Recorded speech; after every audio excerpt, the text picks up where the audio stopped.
I have to say, I've been so excited to do this since me too. leaving basically the doors of E3. Yep. It's just been on my mind, but obviously, you know, with uni, haven't had the chance, have we? No, not at all. I'm glad uni's over because now we can do what needs to be done. Yes. Yeah.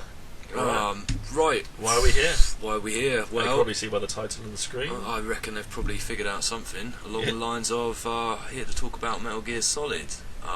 Indeed. We were a couple of lucky little buggers. We bloody were. We were. We got to sample around. I think it was 3 hours of gameplay. Yeah, so about 3 hours. Yeah, I think it was from 1 till half 3, 4. Yeah, I reckon. I mean, it's felt a long time. We were meant to sign non-disclosure agreements, NDAs. Basically, we didn't have to. In the end, we didn't have to. No. Again, we were lucky little buggers. Because fire alarm. Yeah, fire alarm. There was a fire alarm. This is why our demo was cut short. We were supposed to have a 3-hour block, 3-hour increment, but there was I don't know if anybody else remembers the fire alarm that went off mid-afternoon. Yeah. We didn't get a chance to sign an NDA. Now, obviously, we're not going to spoil the game for you, but we are going to dispel some of the rumours, some of the speculation that's gone on. Yeah. So technically, we are allowed. Well, we're not allowed, but we didn't sign any NDA, so it's not like a legal issue. No. We finished uni. And obviously, we're not going to ruin anything. Again, just repeat that, we're not going to ruin anything. I think we might as well move on and just start with what's on everyone's mind. And I know it's been talked about a lot on the internet. Reddit. Well, Reddit, yeah. The horn. Yes. The horn. The horn. The unicorn horn. Yeah. The big black horn on his head. Big boss, wasn't it? Him. Big boss. His horn. Yeah. It is indeed shrapnel. I mean, that's almost a given. You can tell. Yeah. There was an accident. For anybody that doesn't know, I'm not going to give away how he got the horn. No. But the horn does play a very integral part of the story, and clearly by the trailer, it does grow as you progress through the game. Yeah. It's something that you got to because rations, they're replaced now, aren't they? There are no rations. Some people already know that. There was no rations, for instance, in Ground Zeroes. No, there wasn't, was it? There was no rations. Before we discuss the horn any further, a lot of people are both surprised, pleased, and disappointed with the inclusion of vehicles into the new Metal Gear games. It was never in the other ones. Not that I can really remember. There was a motorbike scene in one. There was a motorbike scene in Metal Gear Very 3. linear. Very linear. Linear games. This is quite the opposite. This is very free roam. There is an in-depth story. There are different branches, for instance, side missions. He hasn't lost the essence of Metal Gear. I don't think so at all. I think if people anything, complain about his voice. Kiefer Sutherland. But actually, I think he did a brilliant job. Yeah. Back to the horn, the vehicles even, and how that relates to the horn. Surprising. Unlike Ground Zero, you didn't really play much of Ground Zeroes, did you? I didn't know. I can't remember what I was playing at the time, but yeah, it was something else. But I played a bit of it, and one thing I noticed is we will do now. Yeah, I would. It's cool. There are a few differences though. Vehicles in Ground Zeroes do not have fuel. This is something that is present in the Phantom Pain. Vehicles have fuel, and on the discussion of rations. Yeah, this does sound odd. Yeah, I mean it does, and to be honest, I was surprised. But the way they've done it, it really does work well. Basically, instead of rations, you will find certain types of oils around the game. Quite a present one is WD-40. I think they've named it something different for probably like copyright, so it's probably something like WF-40, but it's basically, it looks like a WD-40 can. And basically, to cut a long story short, vehicles have fuel, and Big Boss can siphon the fuel into canisters that you can collect and upgrade over the game's progression. And in order to regenerate your health, you have to lubricate the horn. You have to. His horn, as speculated by the users, does result in him getting hallucinations. This is clearly shown in the trailer. For instance, the big shrapnel pieces that come out of the ground, that pierce the ground shortly after the fucking like monster things that jump into the sky. The sort of cyborg things. So he does get hallucinations and headaches throughout the game. You have to control that, really. You have That's to the control idea that of the through the lubrication. lubrication. Because his horn obviously gives him headaches. Yeah. And if the headache progresses, there's 3 different levels of headache. Right. So you obviously start at level 0 because at the beginning of the game, as you see from when he's in hospital, prior to the accident, he doesn't have the shrapnel. This is prior to his coma. He falls into a coma, the shrapnel is there, and as the game progresses, the horn basically expands from his head because his body wants to expel the horn. So you start at 0, and then as the game progresses, it introduces the level system. 3 levels. Level 1, your health does slowly degenerate over time. Not massively. No. I think it's only to I think it was. Like a third, or I don't know. I think it was more half his health, but that's quite a lot. This is why you do need the lubricant to sort of rub the horn, because it will affect sort of combat and gameplay. Yeah. Obviously, if you are in combat and you're getting shot at, you won't suddenly fall to the floor because your horn is hurting, but your health will degenerate and you can't die from it. But I was about to say Snake. Big Boss will occasionally rub the horn to sort of alleviate the pressure, the build up. Yeah, you see that. I think you see that more when basically like on most games you leave the controller down for a second. You go and make a cup of tea, you get pause it, and you'll come back and they'll be doing something like like on GTA. Your character might sort of stretch or crack his knuckles or something. You leave him there. He'll do that without any health loss, in the sense that that's more of just like a thing. So I noticed that his animations do change depending on his level of health. If he's critical health, you will see him sort of really stumble and things. Just be and then level 2, this actually starts to affect combat in a way that really does impact your sort of gameplay and your ability to fight. Your vision does blur, and as the level progresses, the longer you leave the horn unlubricated, the more the vision will blur. This can really affect combat because obviously you won't see enemies as well. That's the thing I liked about it, though. I liked it because it really gave you that urgency, didn't it? You needed your rations, well, not rations, your WD-40 in this case. Yeah, you did. Yeah. And level 3 is even more debilitating. Yeah.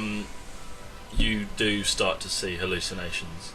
They're good, though. I mean, in a way, you almost want to lose your health sometimes just to have that. It's almost Metal Gear's always had that element of horror, I think. It's always had that quirkiness. Yeah. That's what I like. So when in most games, had they done something like the WD-40, lubricating the horn, making sure it's lubricated and whatever, you'd kind of be like, oh, this is weird. But with Metal Gear and that sort of universe, it doesn't feel strange. You never think, oh God, what's he doing? Why has he got WD-40? Why is he siphoning petrol out of a car or a tank to rub on his horn? I mean, but it never feels strange. That's they've always been able to do that. It's always kept its level of seriousness, but then having that the hallucination, the quirkiness. It's always had that in Metal Gear. This is where gameplay does start to change. If you're in a fight and you're at level 3 of the horn, sort of lubrication or lack of lubrication, when it's a really rough horn, that's when it affects.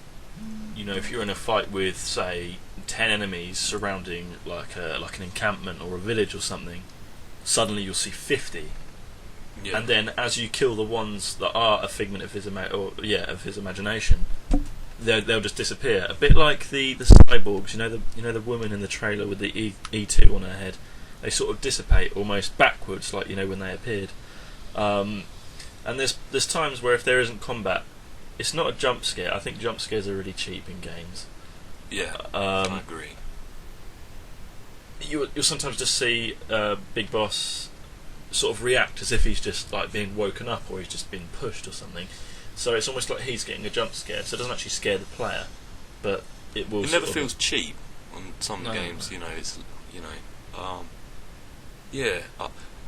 again, it's so strange for something like this. It definitely, it's a new incentive, I think, to play the game well. Yeah. I think it encourages you to to restart. I mean, hadn't it been for time, I think there would have been areas of the game where I would have restarted and done it better and done it more stealthy, or done this and that, or have saved the lubrication till later. All sorts. Yeah, and I like it because obviously the maps are huge. I mean, some of them aren't so big, some of them fucking massive. And I remember this one time I had low health, and I had a vehicle on me, and there was nothing really else around. Do you remember that bit in the snow? Yes. Oh, that's another bit we'll talk about. Yeah. There is snow. Snow is not confirmed by them, but it's confirmed by us. Yeah. And I had really low health, and I was playing a difficulty where your health does not regenerate. A bit like Hitman, you've got that purist mode. There's a separate difficulty level. I can't remember what it was called. I think it was called... I don't even know that. I can't remember the name. But basically, I had the choice of either healing myself with the sort of with the oil from the car, lubing that horn of mine and getting my health back, or sort of travelling and just getting out of there. Not knowing, yeah, exactly. Yeah. And I think that's the sort of choices you will have to make in the game. That it's not just going to be handed to you on a plate. You know, sacrifices do have to be made, including character sacrifices. But we won't discuss that because we don't want to spoil it. Yeah. But there's definitely that sense of, oh, shall I do it? Shall I not do it? Shall I apply it? Shall I not? And it really does make it more intense. It does make it feel more immersive. But this is where the hallucinations link into the tabletop. You know, the top of the sink on the trailer with the pills. Let's talk about the tablets. Yeah, because there's been so much speculation with the tablets, and to be honest, had I not have turned up to E3, I probably would have been of similar opinion. Hallucinations, they are in the game, but it's saying about that the tablets are therefore. So, I've got a picture here. I'm going to put the picture up if you can. There we go. You got the Ziraspidone. Oh well, bloody crap at reading. It's an antipsychotic medication used for the treatment of schizophrenia. This is. I want to note that this is what another YouTuber called Python Selcan made. Yeah. Now he's got some really good points, but he is wrong at definitely. Completely. Surprisingly, I suppose. What can I say about it? They've tried to make. I wanted to say Snake, but I'm talking about Big Boss. They've tried to make Big Boss seem more like like a character everyone can relate to in real life, and sort of choices you have to make. Yeah, what it does is there's a bit you're collecting the tapes of the music. Yeah. The cassettes. Basically, he with the shrapnel in the head, the tablets are actually what I found out in the game. Well, we both found out in the game later on. In one of the cutscenes, they're actually they show his more human side. I don't know what they are. They're like they're a form of herbal or some form of. It wasn't stated, but it was clear that it was for Viagra. Yeah, it was some sort of Viagra. And there's a scene. He's in the mirror. He's angry. I think he punches the mirror. And that was shown in the trailer. That's not something secret to us. No, that's not. But obviously, it follows on. There's a dialogue, and the dialogue talks about how he seems self-conscious. And I suppose, to be honest, I mean, if anybody in life's got a bit of shrapnel in their head, they're going to feel a little bit insecure, aren't they? Really, to be fair. I bloody would. Yeah. I wouldn't be at war. I'd be at home. That's where Quiet comes in, really. That's the kind of love interest that reveals itself later on in the game. She doesn't speak. She can't speak. Her tongue was removed, and there is. But it's clear that there is a certain thing between. We played later on in the game. I don't think this is not the beginning of the game. We were showing different aspects, and one of them was quite late game, and it is confirmed that relationship development is present in the game. Yeah. And you do have the choice of developing a relationship with her. Yeah. Sometimes, he was in the mirror. He would say things like, "Gotta get over my look," or "Will she like me like this?" or "Gotta be able to perform." I can't do Kiefer Sutherland's voice, believe it or not. But really? Really, Ooh. I can't. Ooh. I know. But yeah, it just one of the lines is. He says something like he makes a little joke, trying to just ease himself, or something like, "Gotta be hard on the battlefield, gotta be hard in the bedroom." Yeah, I remember that. That was good. There are some funny parts. Yeah. It's not some ultra serious game. No, There I are think. Easter Well, I eggs think and they're just stuff. trying to make it feel like more human. I know. I mean, and it's not just that. I mean, let's face it. If I'd been on the battlefield, all day, whatever, trying to infiltrate bases and stuff like that. I'd have a lot of adrenaline through me. I mean, I'm sure, most people, if not, I mean, even in normal, everyday life, probably a lot of people have probably had, problems before me. I'm not saying I have, but I mean, some people probably have, mate. Whatever. But I mean, at the end of the day, who's gonna, not have problems occasionally? I mean, when you're in the army or something. I mean, all that adrenaline, you're on the battlefield, and I just think it just makes him feel more human than that. I mean, another interesting aspect of the horn is that as it gets longer, you can actually use the horn as a weapon. He's got his combat knife. There is some fucking violent parts. No wonder it's an 18. Yeah. I mean, some of the old Metal Gears, you got the trank gun, you got the trank gun, but it's the last game's far more tame. Far more. This The feels weapons so are, much more brutal. Yeah, and it does. That's when the horn grows. That's when you can start. He's got that combat knife that you can take hostages with and stuff. Yeah. And you can either choose to interrogate them, knock them unconscious, or flat out kill them. And he usually stabs them, slits their throat, or whatever. There are more death animations, so you can slit their throat. And when the horn is long enough, you can actually use the knife. You can put the horn in the back, can't you? You can put the horn in the back. There's one where you headbutt them. Yeah. That's really made me feel a bit sick. Or the one where you put the horn right into them. You just.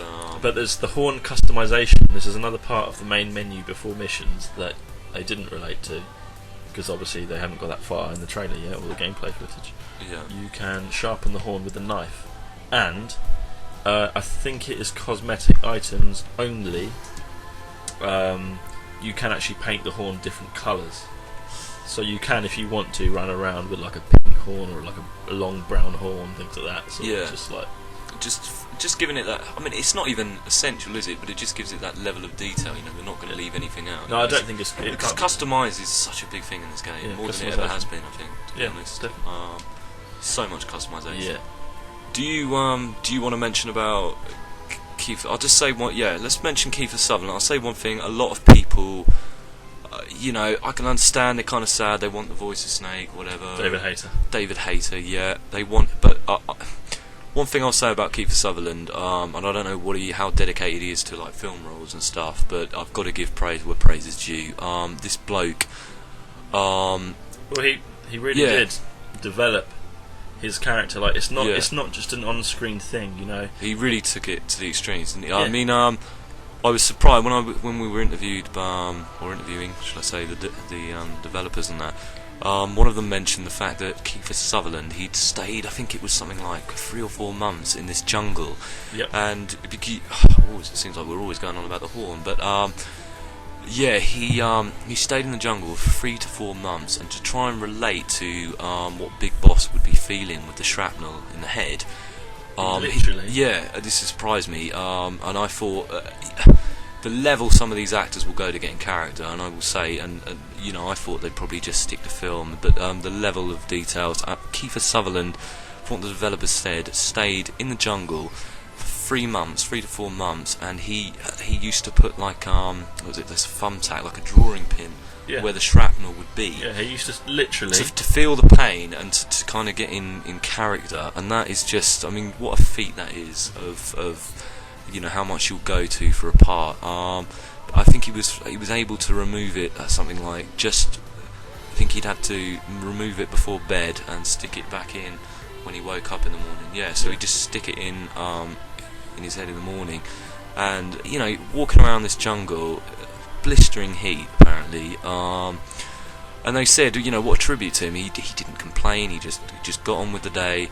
Really tried to simulate the effects of the horn. Yeah, of having a big horn in your head, just like it's a brilliant. I think he's actually done more of a service to this game than maybe David Hayter even could have. I think he's gone to more effort to get into character. I mean, obviously you've got the voice of David Hayter, which that gravelly was perfect. Keith was, he's got quite a gravelly voice, so to be fair, and after a little while, you start to feel more for him. Really, you start to feel he's the Snake, or he's the Let's talk about this bit's Skullface. Skullface. You want to talk about Skullface? All right. It's so sweet. It's really touching. Really touching. Yeah. Hideo Kojima. Now this is really sweet. This Really? bit about, not necessarily about Skullface, but where his character originated from. Simon, do you want to talk about? Yeah, I mean it's really sad. You know, whatever his name, Hideo Kojima. I always can't pronounce it ever very well. Yeah, because he lives. This is really sweet. He lives by an orphanage. And I think he saw a lad. It was either in the grounds of the orphanage or, you know, quite a impoverished orphanage, isn't it? Well, we briefly spoke to him. I think he said he was walking past one day. He observed this child with impetigo through a window. Yeah. It's terrible. You know Stephanie, what's her name? Stephanie Houston. I don't know how you pronounce her name. They 3D modelled her face. They 3D scanned the face of her, and that's how they sort of basically implanted her face into her character. And what they did for the character of Skullface is that they got this child with impetigo. That's really sweet. We'll put a picture up in a minute of them together. Yeah. It's really cute. Isn't Yeah, it? It's really I sweet. can't wait until you see this picture. They 3D scanned this child's face with his permission, and the child basically agreed to prolong the treatment of the impetigo so that it got worse, so that they could see the effects of it. And in theory, Skullface is modelled after a human with impetigo. Well, They've obviously aged the character and made him bald. Yeah. But the sweet bit is... Yeah, the sweet bit, believe it or not, is Hideo Kojima, or however you say it, because I'm bloody hopeless at that word. He actually adopted the child and obviously gave him treatment afterwards. You know, paid for medical or whatever. Put the picture of him before up. Yeah. Yeah. This Well, is a bit really sad. This might upset some viewers, so look away now. Right. Now you see, that's really quite sad. And obviously, you know, the kid does get help. He developed to that, which is, I mean, a really brave boy. Really. Yeah. I mean, I was surprised, but I know that, you know, different cultures around the world, you know, I mean, in England you'd probably never be able to, you know, say to a lad, you know, look, you know, come on, grow the impetigo, you know, you know, don't treat it, you know, and sort of, you know, harvest the impetigo or whatever. But you know, the length this kid went, and I know that in different cultures, you know, I suppose that goes, but yeah, and should we show them now? This is a beautiful picture. This is a beautiful picture. This is very sweet, and this child actually lives with Hideo now. I think he adopted him, if I remember rightly. Yeah, come put the picture up. Alright. Now that is lovely, isn't it? Just his arm around him. That's so sweet. Oh, that is nice. So yeah. Yeah, so I suppose that's Metal Gear Solid. I hope you all enjoy. September the 1st. Everyone is in for a very big treat. It's an epic game. Yeah, absolutely for amazing. PC gamers like myself, it's September the 15th, I believe. Yeah. So yeah, I mean, go on Kojima's Twitter and just congratulate him for being a father. Yeah. Adopting this child with impetigo, I think is really sweet of him. Really good. So to summarise, you know, Big Boss needs to lube up his horn in order to regenerate health. You need to siphon it from vehicles. There is relationships in the game. Quiet and Big Boss can develop relationships. Yeah. The tablets are not. Let's quickly get the name of the tablet. As someone speculated, they're not called Zibrasidone. It is a form of Viagra. Yeah. And I know that might sound, you know, peculiar to users, but Big Boss, obviously, they are trying to humanise his character. Yep. And give shouts to Kiefer Sutherland as well for staying in the jungle. Absolutely. Yeah. And to stick thumbtacks in your head to simulate, you know, the growth of a long horn like that. That is incredible. That is amazing. Yeah, that's really, really good. Right. Okay. Thank you, everyone. Cheers. Yeah. Take care.